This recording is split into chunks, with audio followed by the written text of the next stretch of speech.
I think I get her resigned. Question. Let me take a stab at that. And a big part, and I apologize to the media that is here, but a big part of it is media complicity. The media, the mainstream media, for whatever reason, really seems to favor the Liberal government and seems to favor the sex ed curriculum, and they hide all these controversial elements that we've discussed here. All they do, you read most mainstream media news reports, and they just repeat the Liberal talking points.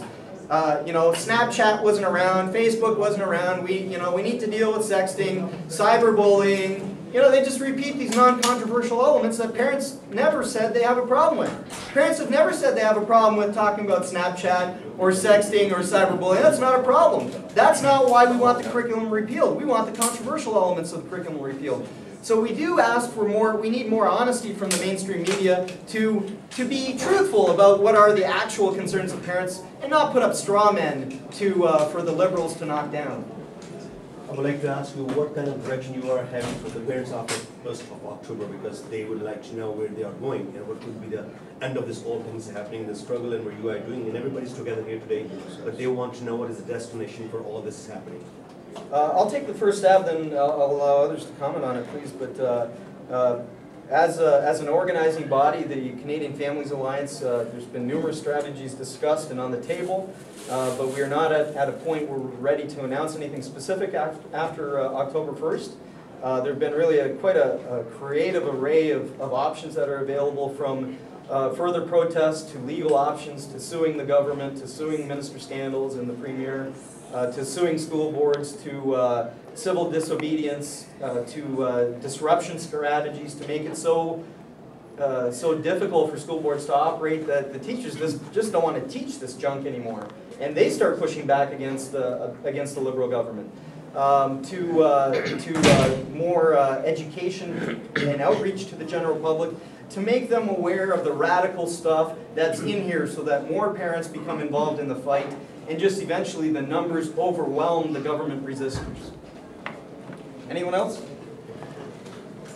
Yeah, I'll just add to what Jack said. I think what parents want, from the Canadian Families Alliance point of view, I think we need to consider every strategy as a possibility. As I said in my presentation, if we had real choice in this province, why can't the parents protesting, you have children right here, under tents in the rain. Where is the Premier? What is she doing? Why isn't she here resolving the problem? If she's adamant to continue to pass this curriculum without any changes, without withdrawing it, then give the protesting parents their tax money back, give them $10,000 plus. We'll take that money and put our money in real choice. Because here's where it's going to go, ladies and gentlemen. Here's where it's going to go. Parents are not going to give up the right to direct the education of their children. The Canadian Charter of Human Rights, this may be something that we should look at. In the preamble, it suggests that it's aligned with the Universal Declaration of Human Rights. That is a lie. And here's why it's a lie.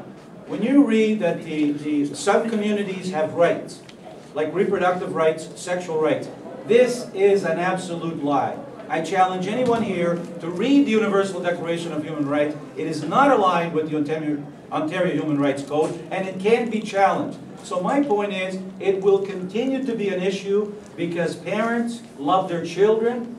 In most normal families, parents love their children. Of course, we have problems. And they know their children best, and when it comes to sexuality, let parents do it. Not let these anonymous groups like Mr. Silverberg, like people that Planned Parenthood, Queer Ontario, they're all in the resource. Dan Savage from the Now magazine, which is in our streets and our public libraries. If anybody wants to know what the sex curriculum is about, go to the back pages of Now, which is distributed freely in Ontario, especially in the GTA area, in our public libraries. Go to the back pages and you'll know what the sex curriculum is about. It's to sexualize children. So bottom line is, parents are going to continue to demand their rights, regardless of what the Ontario Human Rights Code. They will fight and they will pull their kids out and they will look at any strategy that is going to work until they're heard. Because remember, parents pay the taxes. The government should represent us, not the caucus, not the, as I told my MPP, you don't represent the Liberal Party. You should be representing us. We had in front of Ms. Albanese 100 people protesting the curriculum. Never has this happened in her 3-year term of office. Doesn't that tell a sensible person this is an important issue? Her answer was, it's an important issue. I don't have the courage to stand up in the Legislative Assembly and actually do what Monty McNaughton did. So parents are going to continue to want their rights. If I may just add, really our purposes are to remind politicians that we will not forget and we will not forgive.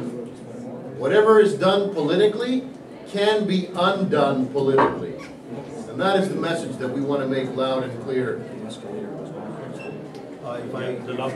Sorry, last question to this reporter here.